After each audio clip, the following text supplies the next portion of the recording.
મેં વર્ષો સુધી એક નાખુશ માણસને ખુશ કરવાનો પ્રયાસ કર્યો, પણ અંતે ખબર પડી કે તેને માત્ર મારા પોર્ક ચોપ્સ પસંદ નહોતા. મારો બોયફ્રેન્ડ ખાવા પીવામાં ખૂબ જ નખરા કરતો હતો. હું એવા નખરાની વાત કરી રહી છું, જેમાં તેને માત્ર વેનીલા આઈસ્ક્રીમ જોઈએ અને બ્રોકોલી સિવાય કોઈ શાકભાજી નહીં. હું ફૂલ ટાઈમ કામ કરું છું, ઘરે બેઠા અભ્યાસ કરું છું અને મારા બાળકોનો ઉછેર કરું છું, તેમ છતાં હું દરરોજ રાત્રે તેના માટે જમવાનું બનાવતી હતી. પણ કશું જ તેને યોગ્ય ન લાગતું. તે મને કહેતો કે ખોરાકમાં કંઈક ખૂટે છે અને પછી તે ડોડેશ પરથી જેક ઇન ધ બોક્સ મંગાવી લેતો. વાત માત્ર ખોરાકની નહોતી.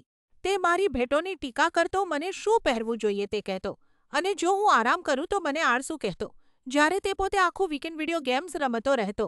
મને લાગતું હતું કે સંબંધો આવા જ હોય છે, પણ રેડિટ પર દિલ ખોલીને વાત કર્યા પછી મને સમજાયું કે હું એવા વ્યક્તિ માટે પોતાને થકવી રહી હતી જે મારા જીવનમાં કંઈ જ ઉમેરતો નહોતો. મેં થેરાપી શરૂ કરી અને અંતે સત્ય સ્વીકાર્યું. હું ખૂબ જ દુઃખી હતી. મેં બીજા જ દિવસે તેની સાથે સંબંધ તોડી નાખ્યો. 1 મહિના પછી મેં ફરીથી પોર્ક ચોપ્સ બનાવ્યા. તેનો સ્વાદ અદ્ભુત હતો અને સૌથી સારી વાત, તે ત્યાં તેની ફરિયાદ કરવા માટે નહોતો.